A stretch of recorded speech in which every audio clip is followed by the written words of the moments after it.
Assalamualaikum warahmatullahi wabarakatuh, Bapak dan Ibu, teman-teman semuanya. Salam sehat buat kita semuanya. Hari ini kita akan coba mengulas satu materi khusus yang nanti akan memudahkan Bapak Ibu ketika mendapatkan sebuah kasus atau sengketa dengan kantor pajak. Itu kira-kira solusinya bagaimana ya? Oke, saya akan mulai ya. Saya pakai senjata andalan saya ya, kacamata ya. Oke, baik Bapak Ibu, tema kita ini adalah strategi memenangkan sengketa pajak. Ya, mungkin ini akan agak panjang ya, jadi kita potong-potong. Nah, kapan ya pertanyaannya ya, kapan terjadinya sebuah sengketa pajak? Sengketa pajak. Ya, jadi apa sih sengketa pajak itu? Sengketa itu bukan berarti orang pajak sama kita wajib pajak kemudian berdebat, beradu mulut, beradu argumen, bukan itu ya. Jadi sengketa pajak itu akan muncul ketika ada surat keputusan dari kantor pajak yang kita tidak setujui, maka itu masuk kategori sengketa pajak. Tapi kalau kita masih misalkan dapat surat dari AR ya, dapat SP2DK, walaupun kita nggak sepakat, ada adu argumen di situ, itu belum merupakan satu sengketa. Karena SP2DK itu bukan produk hukum di situ. Ya, SP2DK itu adalah himbauan buat kita sebagai wajib pajak untuk membetulkan SPT. Jadi masih masuk dalam ranah self assessment. Belum masuk ke ranah pengawasan. Ya, walaupun tidak ada kesepakatan dalam berita acara SP2DK misalnya, itu belum sengketa Bapak Ibu, ya. Nah, sengketa itu akan muncul ketika apa? Ketika sudah diusulkan pemeriksaan ya. Jadi ini ada pemeriksaan, saya tulis ya, pemeriksaan pajak ya. Lalu ini sudah ada hasilnya. Apa hasilnya? Hasilnya adalah SKP, surat ketetapan pajak. Ya, jadi ketika kita tidak menyetujui adanya surat ketetapan pajak, misalnya ini pokok pajaknya misalnya 1 miliar, sanksinya misalkan 300, totalnya 1 miliar 300. Nah, kalau atas SKP ini surat ketetapan pajak, karena mereka yang menetapkan pajak, karena kantor pajak yang menetapkan pajak, maka namanya ketetapan pajak. Kalau SP2DK, kantor pajak nggak menetapkan apapun. Ya, jadi bukan produk hukum. Berita acara itu bukan produk hukum. Jadi ketika berita acara itu meminta kita untuk membetulkan SPT, berarti itu masih masuk dalam ranah self assessment. Kita dianggap masih dalam tahap self assessment, ya. Nah, tetapi ketika sudah ada SKP di sini, timbul pokok pajaknya, timbul sanksinya, maka ini kalau kita tidak setuju, ya, maka inilah yang menimbulkan adanya sengketa pajak di sini. Tapi kalau setuju ya udah selesai, nggak ada sengketa di situ. Kita udah sepakat mengakui kesalahan kita, ya. Tetapi kalau kita nggak setuju, nah inilah yang menjadi pokok bahasan kita. Terjadilah sengketa pajak di sini, ya. Nah, ketika kita mendapatkan SKP dan kita tidak setuju dengan apa yang ada di isi SKP itu, kita nggak setuju bahwa kita dikoreksi penjualan kita 5 miliar misalnya, ya, maka itu harus kita upayakan, ya. Kita ada upaya hukum bagaimana kita mengatasi sengketa pajak tadi, ya. Nah, ketika ada SKP ya misalnya nih, SKP ini kita setuju nih ya, misalnya nih, setuju, maka solusinya apa? Ya bayar solusinya. Nah, bayar ini juga harus kita lihat nih, apakah kita punya dana, ya, apakah kita punya cash flow. Bayar full, ini yang pertama nih, pilihannya. Ini yang paling baik bagi kantor pajak. Tetapi ternyata walaupun kita setuju, kita masih bisa diberi pilihan.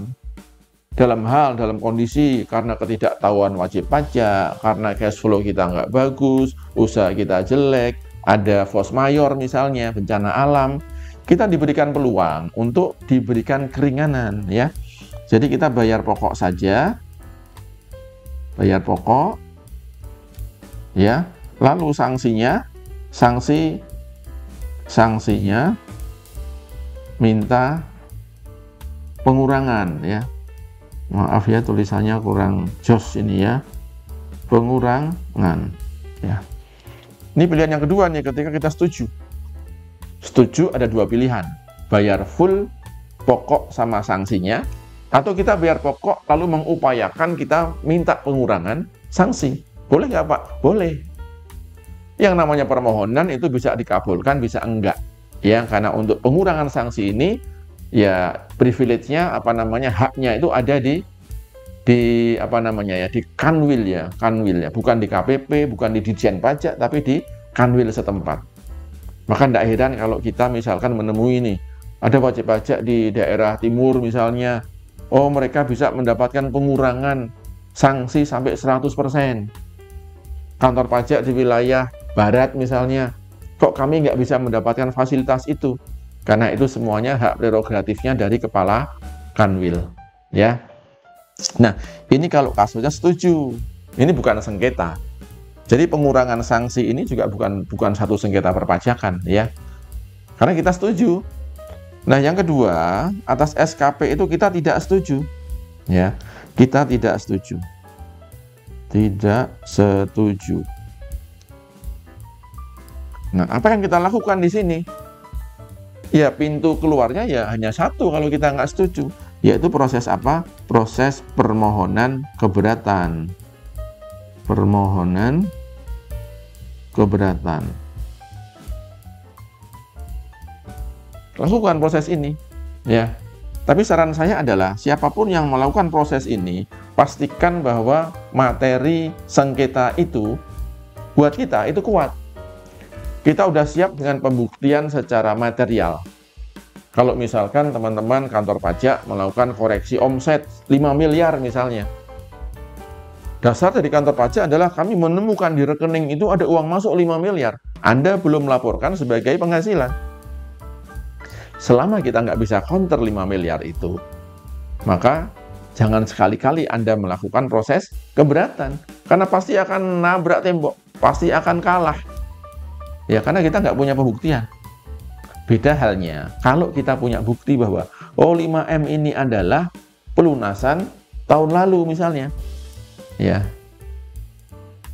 atau yang 5M ini adalah titipan dari pihak lain. Selama kita punya alasan, selama kita punya bukti bahwa 5M itu adalah bukan penghasilan kita, maka lakukan keberatan, wajib hukumnya, ya. Tetapi kalau kita nggak kuat, jangan sekali-kali. Kenapa? Karena ada resiko ketika Anda kalah, maka dari 1M pajak tadi, 1,3M tadi, ya. Jadi misalkan kita kalah nih, kita kalah di sini, kita akan kena tadi ya utang pajaknya, SKP-nya 1,3, ya 1,3 tadi. Nanti kita akan kena denda 30%, ya 30% dari 1,3. Ya, maka jangan sekali-kali mengajukan keberatan jika Anda tidak punya keyakinan bisa membuktikan secara material. Atau yang kedua, permohonan dilakukan kadang-kadang kita bisa menemukan bahwa ini secara yuridis kantor pajak dasar hukumnya keliru atau penafsirannya salah. Dasar hukum yang dipakai sama, tapi tafsirnya kantor pajak dengan tafsir yang wajib pajak beda. Kalau kita yakin tafsir kita kuat, maka ajukan. Tapi kalau penafsiran kita itu lemah, kita nggak yakin, ya, bahkan di undang-undangnya pun itu sudah jelas, bisa ditafsirkan secara tekstual, gramatikal, gitu ya, maka jangan sekali-kali melakukan keberatan. Tapi kalau tafsir kita kuat, begitu ya, bahkan ada jurisprudensinya misalnya, ada contoh-contoh kasus yang serupa, wajib Anda lakukan keberatan. Ya. Nah, ketika misalkan kita udah mengajukan keberatan, ternyata nasib kita kurang baik, dan ternyata ditolak nih misalnya, maka kita masih punya peluang satu kali lagi, ya, pintu keluar kita masih ada, ya. Jangan putus asa. Ketika secara materi kita kuat, yuridis formalnya kita kuat, lakukan proses apa? Permohonan banding. banding ke pengadilan pajak. Pengadilan pajak. Nah, ini kita lakukan, ya. Hukumnya apa? Wajib. Karena kita secara hukum kuat, secara materi kita juga kuat, ya. Tapi lagi-lagi kalau kita cek kembali, wah kita sadar ternyata materi kita pembuktiannya lemah nih ternyata, ya. Atau secara yuridis tafsir kita juga lemah. Sekali-kali jangan ajukan banding. Kenapa? Kalau kalah di sini, teman-teman semuanya, kalau kalah di sini, maka dari utang pajak kita, ya utang pajak yang 1,3 itu kita nanti akan kena denda 60% dari 1,3, ya. Nah, yang ini dihilangkan nih. Ketika kita maju banding, maka denda yang 30% karena kalah di keberatan itu dihapus. Menunggu nanti saat ada kepastian hukum di pengadilan pajak, ya. Nah, ini proses-proses yang bisa dilalui oleh wajib pajak ketika ada sengketa pajak. Dan kita tidak setuju dengan hasil temuannya, SKP-nya dari kantor pajak. Ya, tentunya proses-proses pengajuan keberatan, pengajuan banding, ini ada tata caranya, ada hukum acaranya. Ya, pastikan Anda mengikuti hukum acaranya, lihat permohonan banding di pasal keberatan di pasal 25 dan pasal 6 di Undang-Undang KUP. Ya, untuk banding, teman-teman bisa lihat di pasal 27 Undang-Undang KUP, ya. Nah, itu kira-kira bekal buat teman-teman semuanya ketika mendapatkan sebuah surat ketetapan pajak. Jangan buru-buru dibayar, atau jangan buru-buru langsung maju ke keberatan. Ya, kita nilai dulu, identifikasi dulu. Kami terbiasa ketika mendapatkan kasus keberatan, kami nilai dulu nih, kami identifikasi dulu nih. Ada peluang menang nggak? Kalau nggak ada peluang menang, jangan pakai itu. Pakai pintu yang pengurangan sanksi. Tapi kalau kita identifikasi ternyata peluang menangnya besar, maka kita sampaikan, ayo maju ke keberatan, dan seterusnya. Oke, sampai ketemu di lain waktu. Assalamualaikum warahmatullahi wabarakatuh.